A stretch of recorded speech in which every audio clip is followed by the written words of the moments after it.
This is The Weekly Set, the official podcast of TVEnthusiast.com.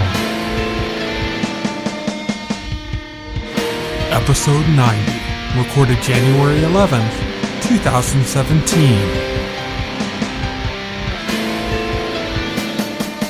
Hello, everybody, and welcome to The Weekly Set, the official podcast of TVEnthusiast.com. I am your host and editor-in-chief of TV Enthusiast. My name is Tyson, and joining us today, as always, is our keeper of comics here at TVE, Will. Hello. So today, we're kind of in a weird position because most of the shows that we really want to talk about actively on the podcast are not coming up until later this month or starting up into next month. So we're talking about The Magicians, The Expanse. That's the kind of stuff that we really enjoyed talking about last year. So we're kind of in this weird position where we have these shows that are coming back from mid-season breaks, but there's nothing terribly interesting or really to hold a topic to talk about. So today we're going to instead talk about the recent Golden Globe winners, and we're going to talk about an upcoming 10-year anniversary, which is the 10 years of Netflix streaming. So we're going to start off with the Golden Globes, and we're going to talk about the winners and kind of let the discussion carry from there, and talk about how I think Will and I, there's a lot here we haven't even seen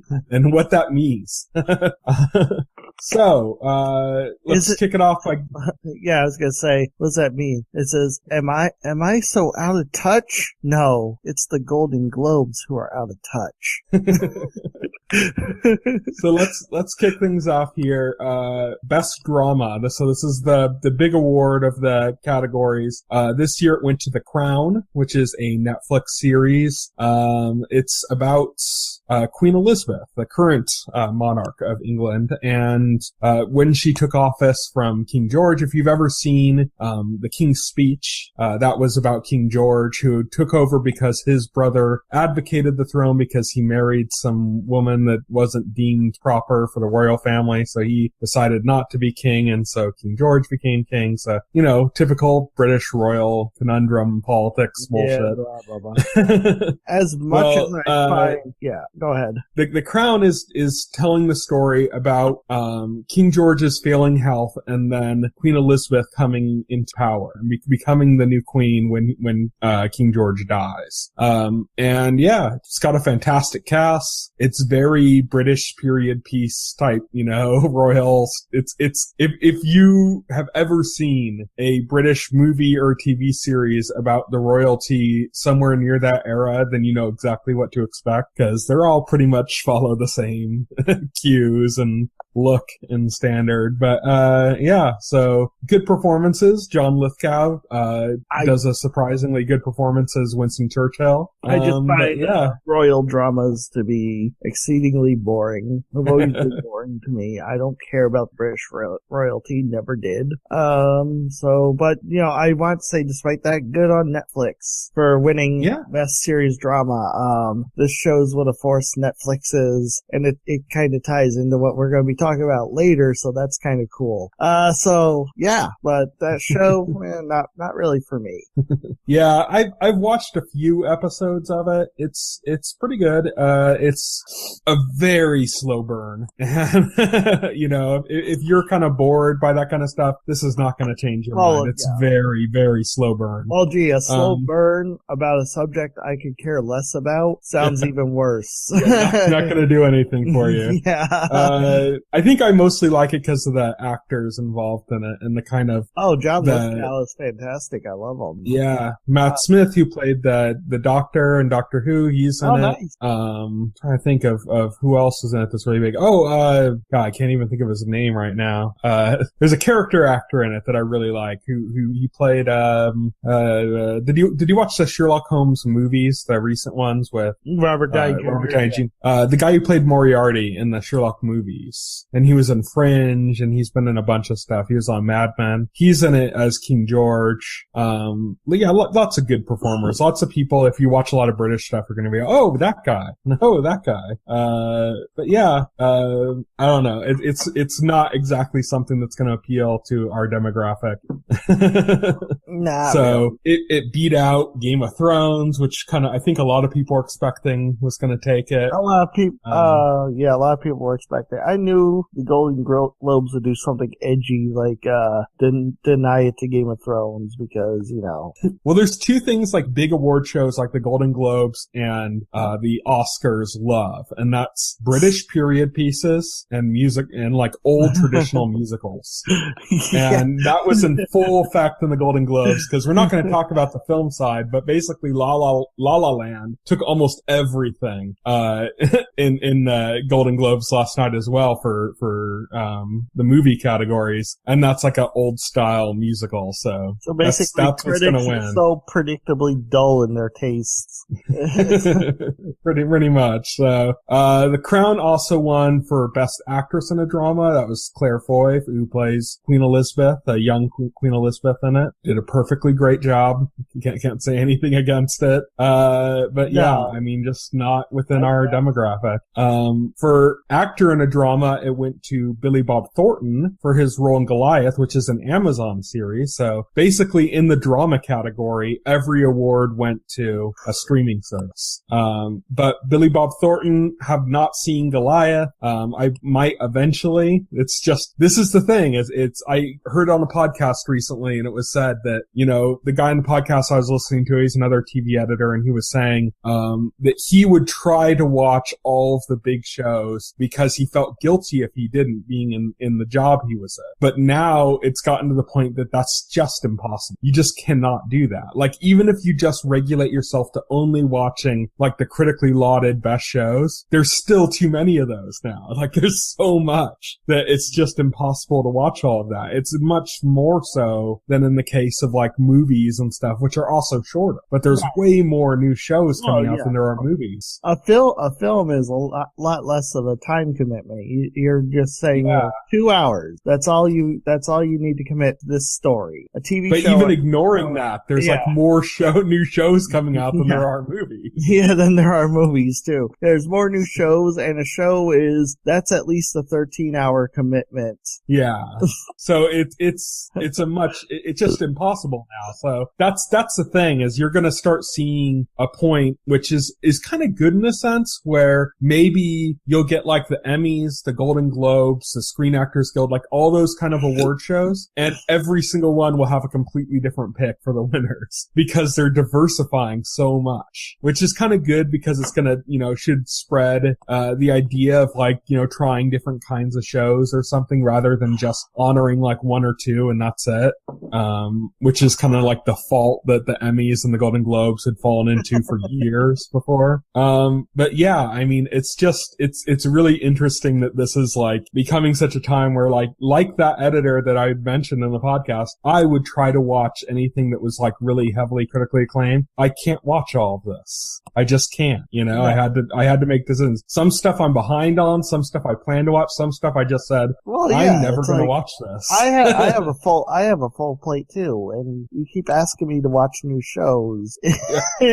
So, I mean, there's so much stuff, so it's impossible. It's impossible for me. Like, I genuinely wanted to watch The People versus O.J. Simpson. My friend was like telling me how great it was. I was like, yeah, I'm all for this. Didn't get around to watching it. Sorry. Yeah, same here. That was one that I decided right up front, like, I'm never gonna watch this. And it's not because there's no interest in watching it, it's just because there wasn't enough interest, and there's so much other stuff, and I have so much other stuff on my backlog too, that I'm like, I'm never gonna get around to watching this show. That's just it. I mean, it's as simple as that. It's never gonna happen. So, unless I can like clone myself and have like, spread my behavior or spread my responsibilities across a multitude of clones, and there's no way I can watch all this. So you have to make hard choices. Best comedy this year went to Atlanta. I did watch some of Atlanta. This is another case I had to give up on the show because I just didn't have enough time to watch it. And Atlanta's kind of episodic. It's good, but it's mostly kind of like episodic. It like centers on these individual stories kind of. And I just kind of had to go, you know what? I'm not gonna watch this. nice. I just don't have time. And so I watched like the first 4 or 5 episodes, I think. It was really good, but I just don't have time. Couldn't watch it. Actor in a comedy went to Donald Glover from Atlanta. Love Donald Glover. He was in Community. Loved him in Community. He's going to be playing the young Lando in the Han Solo movie. Pretty congrats to that's a pretty big get. So congrats to Donald Glover. He's really going places. But I'm not surprised he got this. Like, he is super talented. Like, seriously. Like, if as a comedian, like, anybody who's watched Community can tell you Donald Glover is one talented guy. So yeah, props to him. Super charismatic too. So it's he's going places. It's obvious. Actress in a comedy went to Tracy Ellis Ross, who plays the mother in Blackish. That's a show that I do watch. I watch it with my mom. That's one of the shows we watch together. So she's good in it. I don't know if Blackish is really an award-worthy series. I don't know if I'd categorize it in that way, but there's nothing wrong with her performance. She's good. So that's about all I can say about that. Miniseries or TV movie went to The People vs. O.J. Simpson. This was no surprise. It's been kind of cleaning up all of the awards. It's actually a kind of a surprise that it didn't win in all of the actor categories for miniseries. Actor in a miniseries went to Tom Hiddleston. That's Loki for Avengers fans out there. He was in a miniseries called The Night Manager. It's kind of like a espionage thing. It's what put him in consideration to play James Bond, because he's one of the ones they're thinking about now. But it's because of this espionage series they call The Night Manager. Supporting actor in a miniseries went to Hugh Laurie, also for The Night Manager.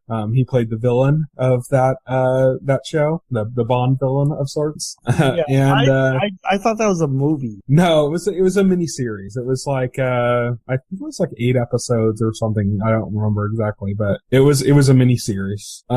Is it Sarah Paulson from people might know her from American Horror Story. She was in The People vs. O.J. Simpson as Marcia Clark. She won for actress in a miniseries, and supporting actress in a miniseries went to Olivia Colman, also from The Nightmare. So in this one, I'm kind of surprised that the American Crime Story didn't sweep the whole thing. Not because, like I said, I haven't even watched it, but just because it has been sweeping like every category in like the SAG Awards and the Screen Actors Guild, which is the SAG Awards, and other award shows that have come up. It's basically been sweeping this entire category.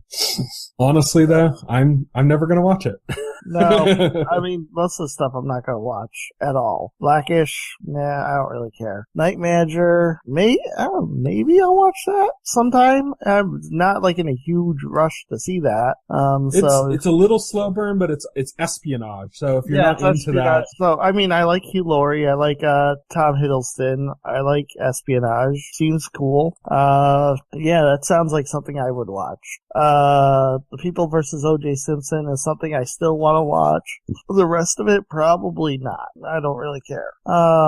Guess that's the Golden Globes, really. I mean, there's not much to talk about there. I mean, I can't really. They didn't pick anything that we raved about this year. If you look at the TVE awards and compare them to the Golden Globes, that couldn't be any more different if we tried. There's not a single point of crossover. Not one. Yeah. Which, between either of our lists. Our awards are better. So if you're disappointed in the Golden Globes and you're more into stuff like Game of Thrones and Westworld and Black Mirror and even stuff like Rectify, check out our awards. So check out our picks. It's kind of interesting because there is such a divide now because there's so many shows and it's impossible to watch everything. Things are kind of dividing up into like these niche areas now, where it's like, okay, instead of everybody respects this as like the best show, it's like, well, there's going to be a certain group that never sees that show, never hears about it, and they have this other show that's perfectly legitimately comparable to be just as good, but the other group hasn't heard anything about that because the Golden Globes is into like these like slow burn dramas, whereas some other award show might be into more genre fare, stuff that's kind of more interesting plot wise and more plot focused, but still still has good characters and stuff. It's not that one is better than the other, because there's so many shows now that it just can't be divided that way. Right. It's impossible. So yeah, if you feel like you're being a little overwhelmed by TV, here's what I have to say about that. On one hand, yes, there is perfectly good reason to be overwhelmed by TV. There's so much right now. Well, it's the good side of it is that there's more. You can watch exactly what you want now. Yeah, you can watch exactly what you want when you want now. That's the other side of it. There's so many more content producers now than there were in the past. Mm-hmm. Like at TV's beginning, the dawn of TV, there was probably like 2 or 3 networks producing shows, and you were like, that's what you had. And then cable came out, and you added cable channels producing their own stuff, although at the beginning of that, a lot of it wasn't really original stuff anyway. But gradually, they started producing their own stuff. And then cable expanded. And then cable expanded greatly. Now we have a ton of cable channels producing their own content. Channels now, like A&E have original shows, yeah. Yeah, and now we have streaming, which is bringing their own content. So the number of content producers keeps expanding exponentially. So that's why we have all this richness of content that, you have to sift through and find out what's good. And the problem is a lot of it is good. I should say problem, like, there's too much good stuff. Oh, such a problem to have. Oh my God. First world problems, yeah. Yeah, I know.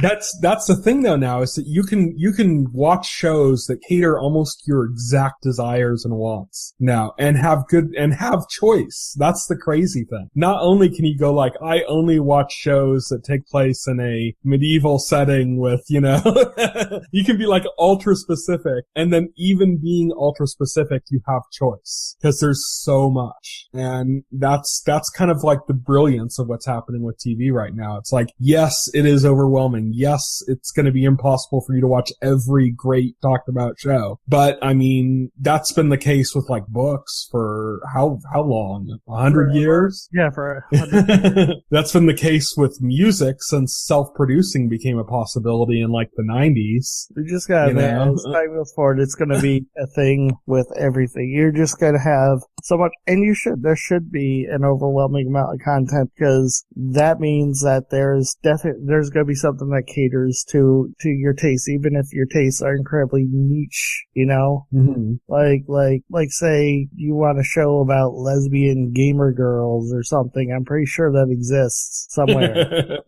It's like, and if it doesn't, it will now. It doesn't, it will now. Will Robrick presents his new series, Lesbian Gamers. Oh, Jesus. Coming to Netflix.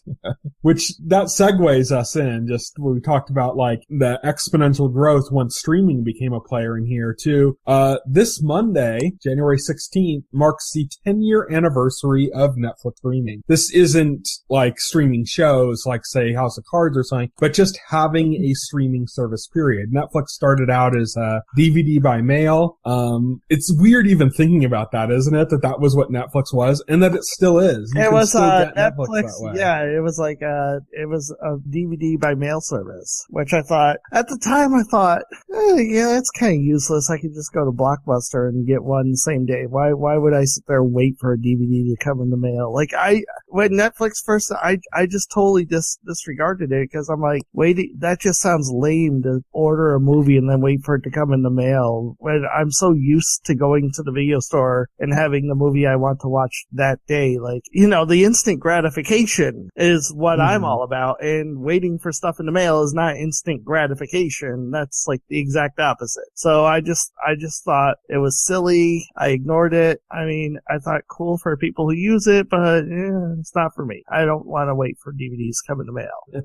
But then it's useful if you're just like lazy and you have a long queue, because you can just constantly, you don't have to do anything. Like, you don't have to go to Netflix and say, I want to rent this, and then wait to send it. Like, you have a queue. It's set up in an order, and then you get your disc, you watch it, you put it back in the self-contained envelope that comes completely ready, seal it, drop it back in your mailbox, and your next one's on its way. You don't have to think like, oh, what do I want to order next? It just comes. The next one on your queue, So it was that was kind of a cool aspect of it. Like I transitioned from Blockbuster to Netflix because of that. Like I was doing both, switching back and forth, you know, and then eventually it just became like, yeah, I don't need to get it right away. I'll just have it in my queue and surprise, it's Monday. Oh, what did I get? Oh, it's this. Okay. And then if I didn't want to watch it right away, just hold on to it for a while. There was no late fees. So that was kind of what Netflix was. And it basically put Blockbuster out of business doing that. Yeah, it basically did. Well, you know, the funny thing is Blockbuster had the opportunity to buy that business and they turned it down. Well, yeah, it's funny because nobody could have predicted that would put Blockbuster out of business at the time.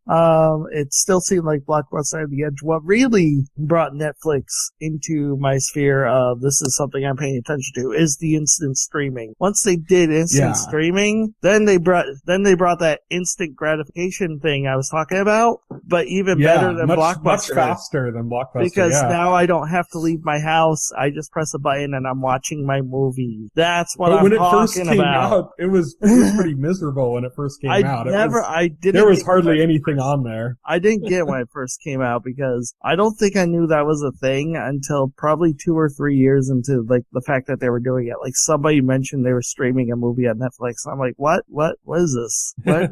We're streaming.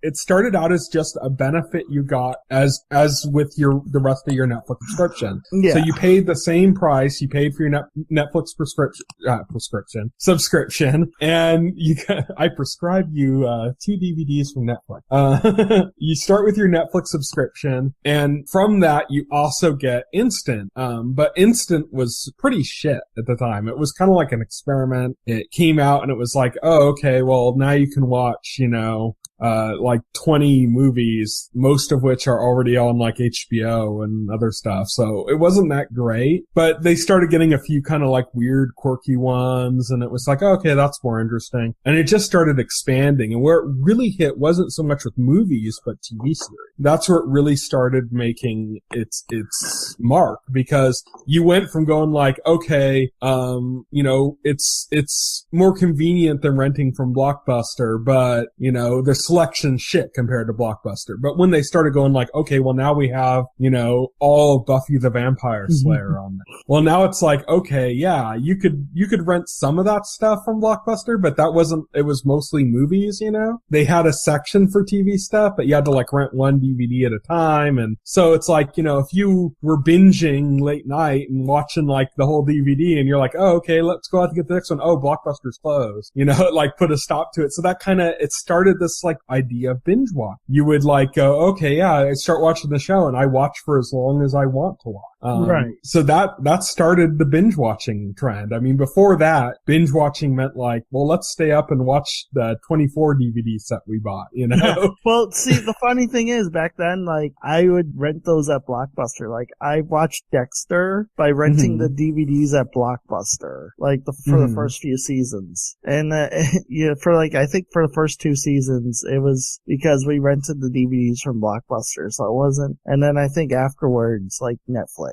But it was definitely that. Yeah, I mean, it was kind of a binge model, even doing it then, but like, you'd have to go back and get the next disc, you know? And so that didn't really work for binging, because, you know, when you'd rent a TV series, you wouldn't rent the season. You'd rent you'd rent a disc or two. Yeah, you have to go back to the store and rent the next disc. Unless you flat out rented all the discs at the same time, which nothing's stopping you from doing it except for availability, you know, assuming the whole season was available to rent at the time you rented it. Yeah, you could show up, you could watch the first disc, be desperate for the second disc, and it's gone. It's not there. Yeah, exactly. Exactly. That happened. Thankfully, you know, it was a short period where we rented TV shows. We also did that with Lost, for like the first 2 seasons, cause we got into Lost kinda late. So like literally, I think by the time season 3 was a thing, we had to binge watch the first 2 seasons of Lost by renting the DVDs from Blockbuster. So we did that. Then we were caught up for season 3, and then we literally watched the rest of the seasons live on TV. So after Netflix kind of turned this into a thing, and like when it went beyond just being an experiment and went to being something kind of like, oh, this is kind of cool, we can rent some stuff like this, Amazon got involved. So now you have a huge player like Amazon. And what's interesting here is this plays into what happens later on, what's happening right now, which is when we see how fast streaming is growing in comparison to like how fast cable or network grew, a lot of that I think has to do with Silicon Valley. Amazon and Netflix are Silicon Valley companies. These are tech companies that got involved in content eventually. Like, we're not there yet talking about it in that order, but this is how tech companies work. They're hyper competitive and they move very fast. I believe there was a saying that Facebook used at one point which said like move quickly and break things or something, and the idea being like it's okay if everything's not perfect, if it's broken, because what's important is the speed at which you're moving in. You can fix things as you go, but you don't have to be so cautious of having this like pristine product out. You know, you just need to move quickly. And that's kind of like the Silicon Valley model. Everything moves fast. So when you're looking at like Netflix and going like, oh my God, they're putting out so many new shows, that's Silicon Valley. That's like the Silicon Valley mentality of like flooding it out, you know? But this all started to happen with Netflix, when they ordered, first they started ordering some TV shows from foreign countries. They got, God, what's it called? I completely forgot the name. Lilyhammer, which was a show from Norway. It was like a Norway and like an American production company collaborated, starred a guy from The Sopranos in it who played like a mafia guy that, was in witness protection and went to Lilyhammer in Norway. And, that was kind of like the first Netflix original, but it wasn't really a Netflix original. It was like a foreign series that was bought for, distribution outside of Norway for Netflix. And so that kind of started it. And so people were like, oh, this is kind of interesting, but you know, it's not HBO. It's not, you know, FX. It's not AMC. It's nothing to really kind of write home about. It's just kind of like, oh, this is, you know, interesting. I think people thought about the same way they thought about like, you know, shows on YouTube, basically. Right. Like, oh, this is fun. This is a new thing, a new category. What was really interesting though about when they released Lilyhammer is they released it all at once. And this was something brand new. The idea that like the season comes out, the entire season is out. You can watch at your own pace. And people lost their minds when this happened. People were like, this is crazy. Well, people were There's like, no way this is sustainable. You talk about binge watching. Netflix. Netflix going into their own programming. They pretty much had to do that because like the major studios were trying so hard to sabotage Netflix at the time by withholding content, you know, coming up with these arcane, 5 months till after the DVD is out for the movie to be on Netflix, if the movie ever ends up on Netflix. It's like really stupid crap that they were doing, and Netflix. Well, Netflix were in a position. All too happy. Yeah, these companies were all too happy to put it on Netflix when Netflix wasn't a thing. Once it became a thing, they're like, well, wait a minute now. Why can't we just do this ourselves? That's where Hulu came from, actually. Yeah, that's where Hulu was a collaboration of like Disney and Fox and all these other companies. But once that happened, once they realized they could make other deals, then Netflix started getting screwed. Yeah, Netflix. Yeah, exactly. Once they realized they could make better deals, Netflix found themselves in a position where they were reliant on these companies who were just all too happy to just screw Netflix, you know, for their own financial gain. And so Netflix really did have to adapt, and the only way they could adapt is to produce their own content that they fully controlled and hope that content catches on, which thankfully for Netflix, their original content did catch on. Yet Reed Hastings, the CEO of Netflix, said when they started moving into originals that their goal was to become HBO before HBO became them. And they did. And now HBO is starting to become them. And now HBO is trying to be Netflix, and that happened after Netflix became HBO, so he was spot on with that, because HBO was still tied down to the archaic cable model that they were working on, and they were. I feel bad for HBO. They were slow, and HBO was slow to realize, I guess, or to do anything about the fact that the marketplace was changing dramatically right under their feet, and that they had to become Netflix faster than even they ended up doing. I don't think HBO was slow. They had contracts. Yeah, that's true. And well, I mean, they do it because they had contracts with all these cable companies. Yeah, like but Comcast and Time Warner. That doesn't make sense, because when you're late to the marketplace, you're late to the marketplace. It doesn't matter what held you back. They couldn't is what if HBO was to say, okay, HBO has HBO now, right now, you can stream, you can pay and have a subscription and stream it like Netflix style. But that was something that HBO had been wanting to do for a lot longer than they actually had that service. The reason it took them so long is because they had these contracts with Time Warner and Comcast and all these cable companies. So in some regions where that didn't exist, HBO did have a streaming service, and in these weird, kind of smaller countries and other territories where they'd been testing it out for quite a while, but they just couldn't do that with in major regions like the United States, because if they did, they'd cripple their relationship with Time Warner and Comcast, all these other companies, and that was their major revenue stream. So they had to kind of wait for things to start moving in that direction to the point where the other companies couldn't blame them, basically. Right,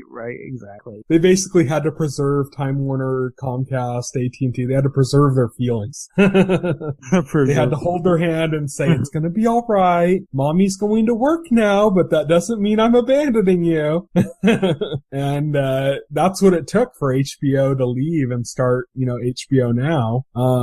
And yeah, so I kind of feel bad for them in that situation, because they just couldn't. They could not do what Netflix did because they weren't already in that market. They were in a pre-existing market that was going to change. So, but of the big players in that market, they were the first to change. Showtime followed suit, and Starz now has followed suit, and everyone's following that, going in that direction. NBC's doing something weird where they have they're creating weird channels like CISO that instead of having their content, just has new content that's kind of just barely above YouTube quality. It's very strange. But yeah, this is the kind of mad rush that started happening because of what Netflix proved in the market. And Netflix was screwed at that point. They got Lilyhammer out. People started going, oh yeah, but it's not, this isn't anything that's taken seriously. That led to the next move, which is they greenlit 2 shows, House of Cards and Orange is the New Black. This marks the point at which Netflix started having shows being nominated for Emmys and Golden Globes. Right. No, yeah.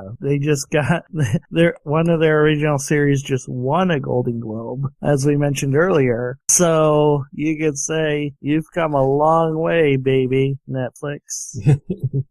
Now they're one of the big ones. I mean, when you look at the network divide for Emmy Awards and stuff like that, HBO is usually still at the top, and then after that, it's Netflix now. Yep. Netflix has gone past the other cable channel, all the cable channels, and oh yeah, Netflix is eating everybody's lunch. It's amazing. And the networks are just completely out of the picture. Oh yeah, networks are just turning out same garbage that they, it's just garbage factory from them. Which I think is kind of a holding pattern as they figure out how to move forward in the new market. Because CBS has CBS All Access coming out with a new Star Wars show that was partially Star Wars show. Not Star Wars, Star Trek. But yeah, it's so everyone's kind of moving in this. Yeah, everyone's kind of moving in this direction. It's just taking some of these entrenched companies. It's taking them a long time to move.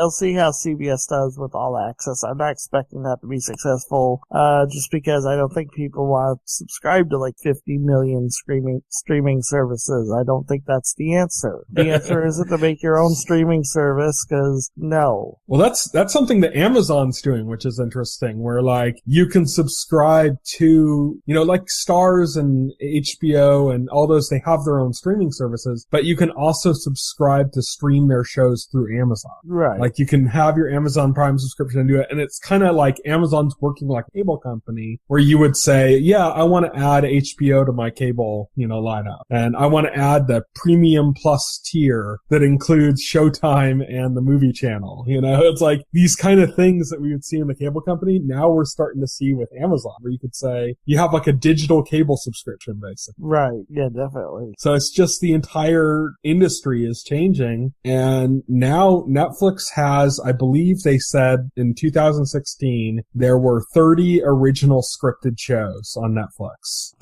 They've stated for 2017 that they're going to double that. So they're going to have 60 original streaming shows. That's insane. Yeah, if you think about regular networks like, say, NBC or something, because the networks always had way more programming than the cable channels. Cable channels usually only aired stuff on like Sundays or, occasionally on some other days. But if you look at like network being the ones that pump out a lot of stuff, they basically operate 3 hours a day. And then there's like a mid-season in which like half of their shows, have like a time off and they have like a new show. So you think like, okay, 3 shows a day, hour long being, 5 a week, that's 15. And then take half of that and add it back to it. That's, 22 shows a year basically for network. That's huge. That's a huge number of shows. And that's always been kind of like, how do the cable channels compete when they only air shows on Sundays or something, Netflix has already topped that. They're already doing 30. They're way past the 22 mark. Now they're doubling that down to 60. I mean, we're talking almost 3 times what a cable channel has now. So, or what a network channel would have in content. So yeah, it's huge. This is the Silicon Valley growth, and it all stems back to 10 years ago on, January 16th, 2007. Well, that's awesome. Yeah. So we just wanted to kind of celebrate that by talking about, Netflix history and streaming. So, that's pretty much it for our podcast. It's a short one today because we didn't have any shows to discuss, but, we will be back next week. Everything's on hiatus. We're going to have something to discuss next week. We're not quite sure what. We're kind of between 2 shows. Look forward to something. Yeah, look forward to the discussion of something or other. Hashtag something or other on Twitter. Until then, if you want to follow Will and I on Twitter, you can follow me at Tyson Gifford. You can follow Will at Voxel Hero. You might see us talking about the Nintendo Switch. We did a Switch podcast. We also did a Switch podcast recently with some members of the Nintendo Enthusiast forums. I'll put a link to that in this story, so you guys can check it out if you want.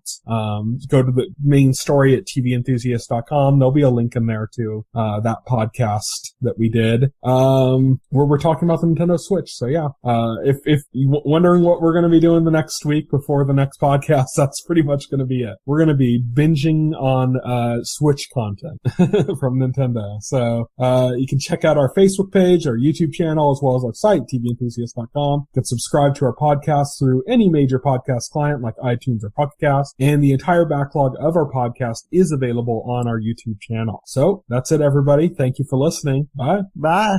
If you would like to voice your opinion, send an email to theweeklyset@TVEnthusiast.com. TV Enthusiast is a part of the Enthusiast Media Network. Stay tuned to TV Enthusiast and the Weekly Set podcast for more coverage of all of